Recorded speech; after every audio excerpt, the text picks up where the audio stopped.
The gavel struck once, sharp, impatient, final. "Mr. Brooks," the judge said, his voice slicing through the courtroom air, "if you spend half as much time studying law as you do stumbling over your words, you might someday be competent." The room went still. Even the hum of the ceiling fan seemed to hold its breath. Aaron Brooks, a young black public defender barely 5 months out of law school, stood at the defense table with his notes trembling in his hands. His tie was slightly crooked, his briefcase scuffed at the corners, his voice steady but soft. "Your Honor," he began quietly, "with respect, I was only—" "Don't lecture me on respect," the judge snapped, leaning forward. "Your client deserves better than a flustered amateur. This is a court of law, not a classroom." The jurors shifted uncomfortably. The prosecutor, a polished man in a navy suit, smirked down at his papers. But what Judge Holloway didn't know was that this flustered amateur was about to dismantle everything he thought he knew about fairness, and that the people he least expected to notice were already watching.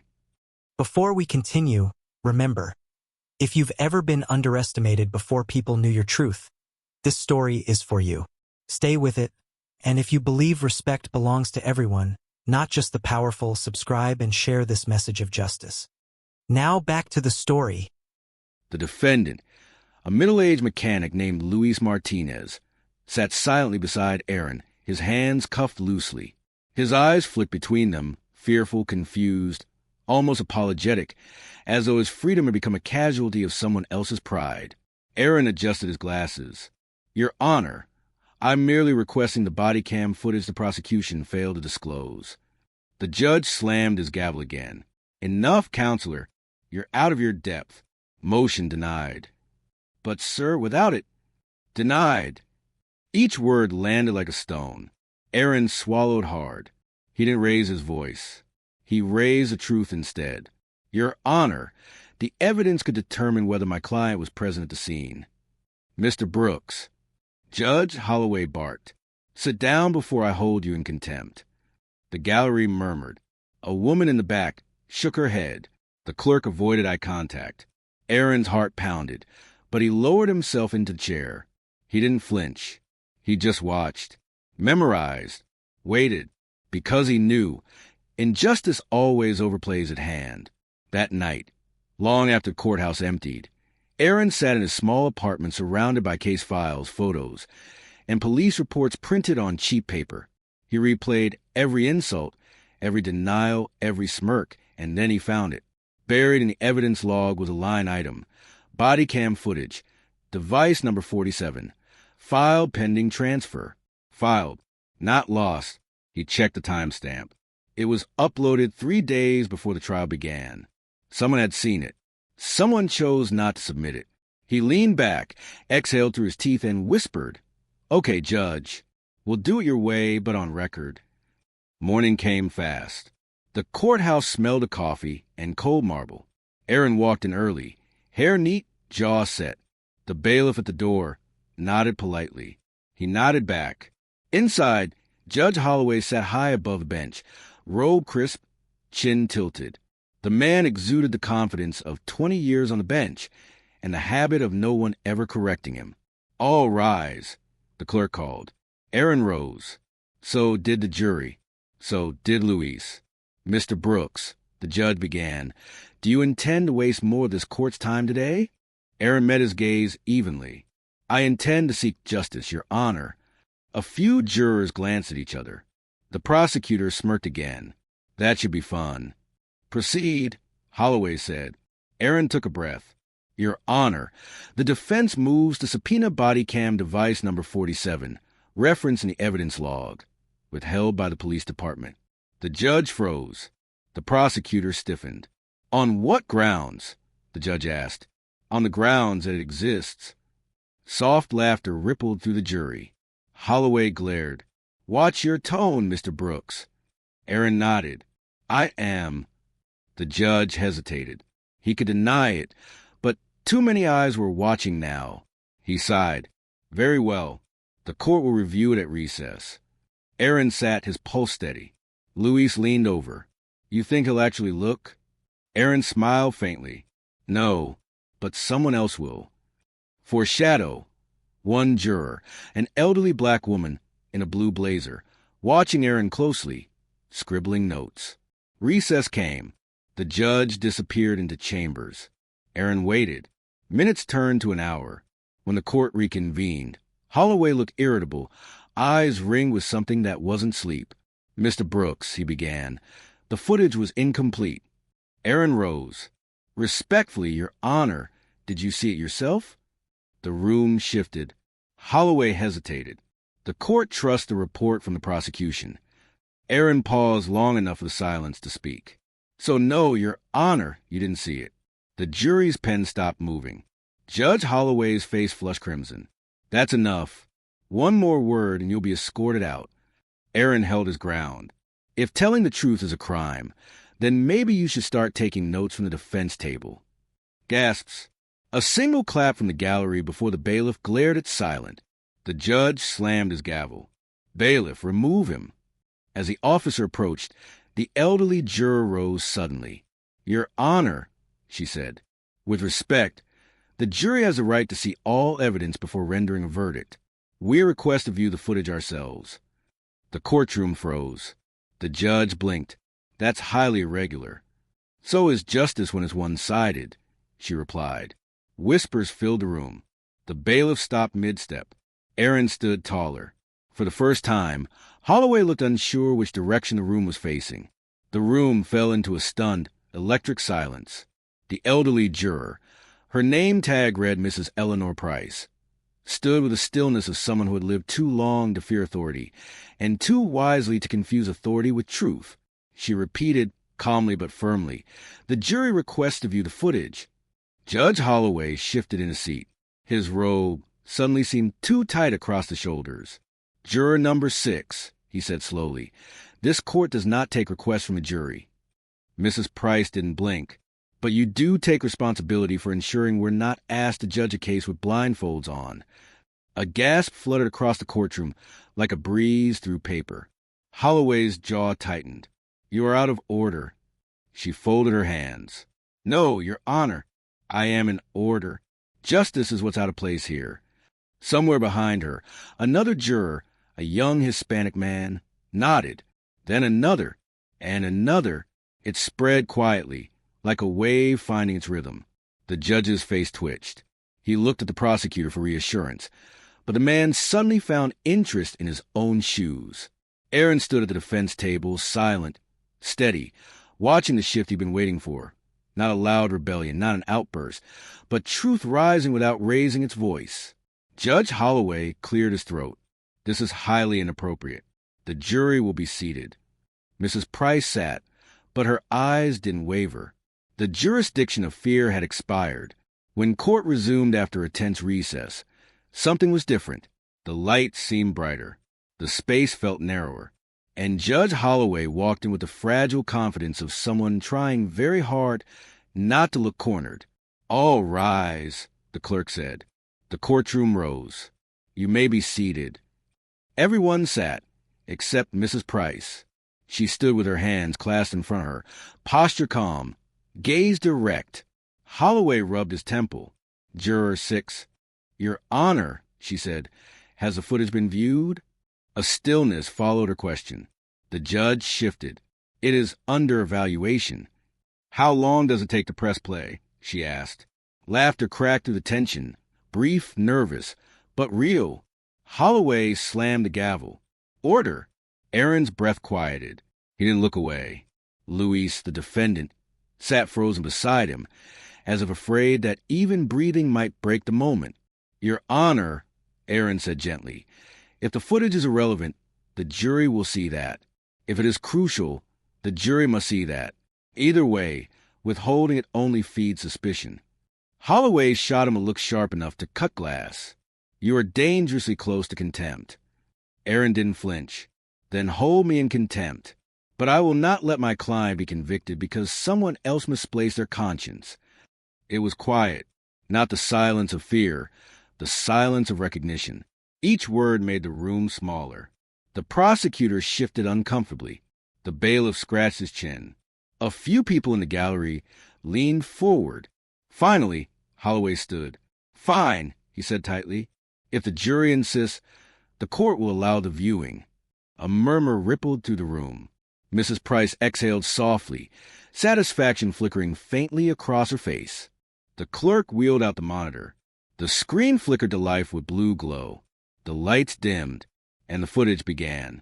Time slowed. The body cam video opened with the timestamp. Officers approached the alleyway where the alleged robbery took place. The defendant, Luis, wasn't running, wasn't shouting, wasn't even standing near the victim. He was kneeling beside an elderly man who collapsed on the sidewalk, trying to help him breathe. The officer on camera yelled, "Hands where we can see them!" Luis lifted his hands, but didn't run. "He can't breathe," he said, voice frantic. "Help him."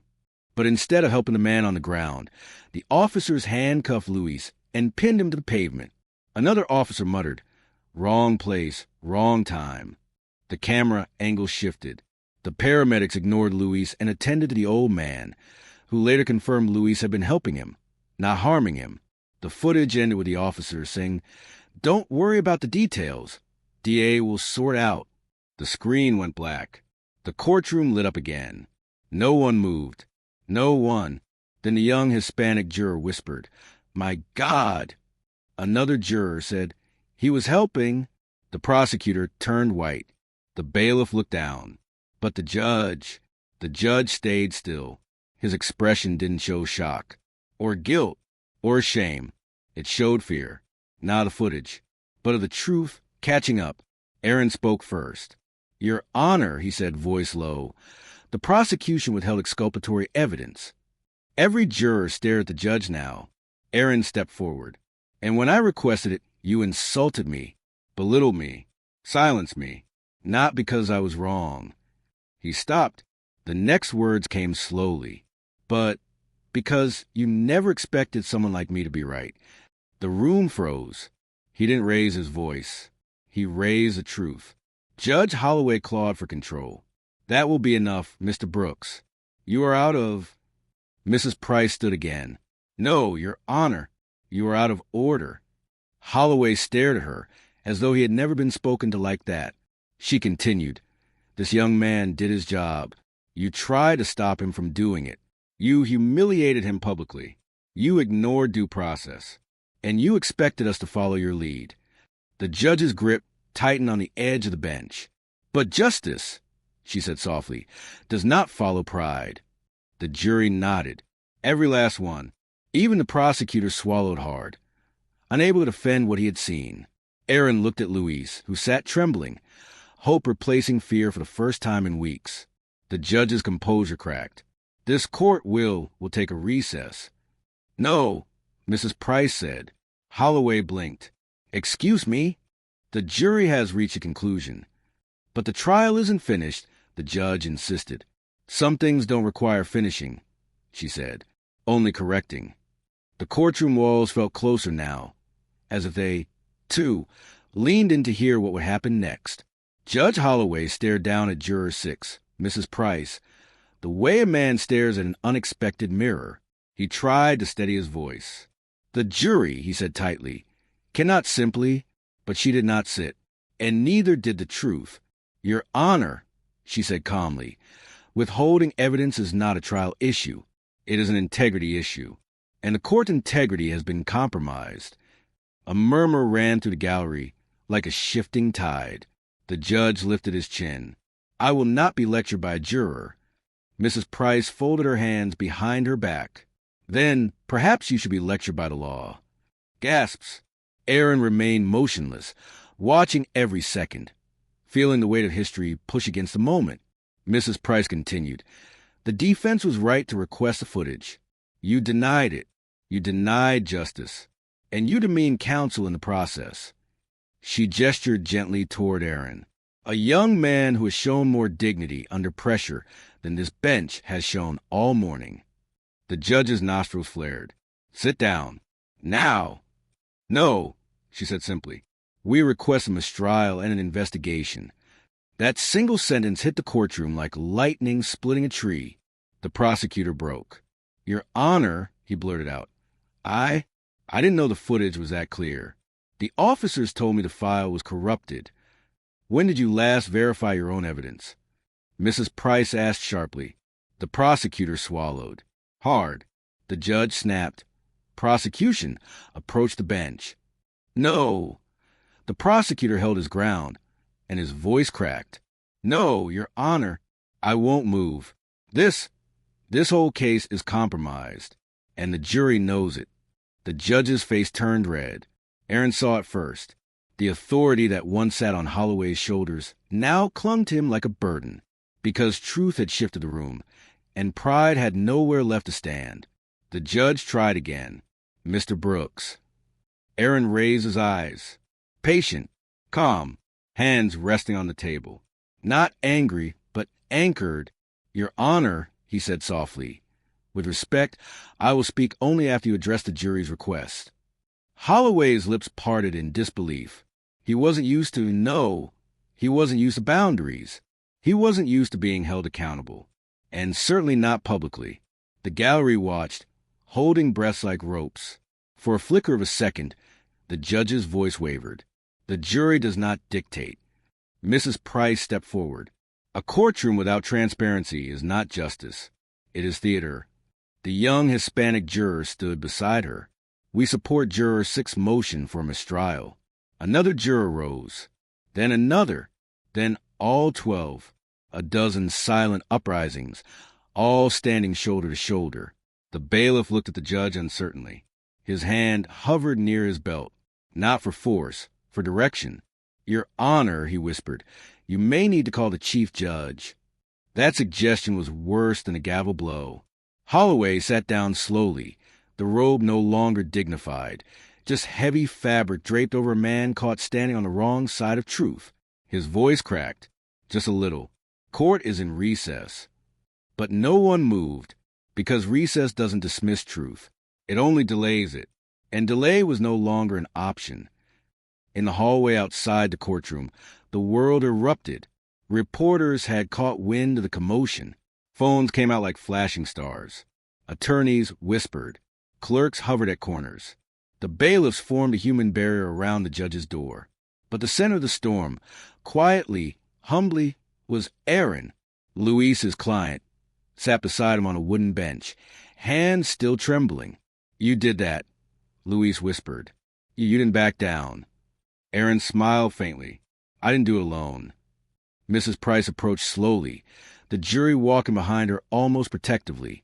She placed a hand on Aaron's shoulder. Her palm was warm. Steady. My grandson is a young lawyer, she said. Bright. Quiet. People underestimate him. Too. When I watched you today, I saw him. I saw every young man who was told to sit down when he should have been lifted up. Aaron swallowed hard. Not one to cry in a courthouse hallway, not one to look weak, but feeling, for the first time, seen. Thank you, he whispered. No, dear, she said. Thank you. A news camera clicked. Mrs. Price didn't flinch. She stood taller. Some truths deserve witnesses. In side chambers, Holloway faced his own reflection. The chief judge's voice through the phone was stern. Too stern. You humiliated counsel. You interfered with discovery. You obstructed evidence. And now the jury is revolted. Do you understand the severity? Holloway stared at the wall. I misjudged the situation. No, Holloway. The chief judge said coldly, you misjudged a man, a defender, a citizen, a professional, and you misjudged the jury's intelligence. Holloway winced.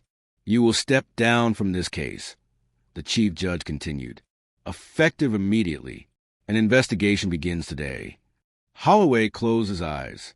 The robe on his shoulders felt like a verdict. When court reconvened, the gallery erupted into whispers as a new judge, Judge Ramirez, entered. A woman with silver streaks in her hair and an expression carved from equal parts wisdom and wear. Good afternoon, she said. I will be presiding over this matter. Holloway was nowhere in sight. Judge Ramirez looked at the jury. I have reviewed the footage. The defense's request was valid. Evidence was withheld. This trial is hereby declared a mistrial, pending review of prosecutorial misconduct. The prosecutor lowered his head. Judge Ramirez turned to Aaron. Mr. Brooks, you conducted yourself with dignity under circumstances that would have shaken seasoned attorneys. The court recognizes your professionalism. A small applause broke out before the bailiffs could suppress it. Luis Martinez wiped his eyes. Am I free? Judge Ramirez nodded. You are released pending dismissal. You were not the perpetrator. You were a good Samaritan. Luis covered his face as tears spilled through his fingers. Aaron placed a hand on his shoulder. Truth doesn't always free you quickly, but it frees you completely. What happened next spread faster than any ruling. The jury formed a circle around Aaron in the hallway, not because he won a case, but because he stood and refused to bow. Mrs. Price hugged him. The system needs men like you. The young Hispanic juror shook his hand. You gave us permission to speak up. The bailiff patted his back. You handled that like a veteran. Don't let anyone tell you otherwise. Even the prosecutor approached, face pale. Mr. Brooks, I'm sorry. Truly. Aaron didn't respond with anger. He didn't lecture. He just said, do better. The prosecutor nodded. That's what accountability sounds like. Not shouted. Spoken. Judge Holloway was escorted out of the courthouse through a side exit, cameras flashing as he passed. His face was no longer stern, no longer towering, just small. Pride had isolated him. Truth exposed him. And humility, too long ignored, finally caught up outside the courthouse steps. Aaron stood with the afternoon sun behind him. Luis was already reunited with his family. The jurors dispersed with purpose in their walk. Mrs. Price lingered last. You reminded this room, she said quietly, that justice doesn't live in the bench. It lives in the people who refuse to surrender it. Aaron exhaled. Thank you for believing in me. She smiled. No, dear. Thank you for giving us something worth believing in. Then she walked away, slow, steady, leaving her imprint on the day. If the story moved you, share this story with someone who's ever been judged before being known. Subscribe to Black Justice for more stories where humanity, humility, and truth always rise. Because every voice deserves to be heard. If you believe in stories where dignity wins, truth rises, and justice speaks louder than titles, subscribe to Black Justice. Share this story with someone who has ever been underestimated, or anyone who forgot that respect costs nothing, but means everything.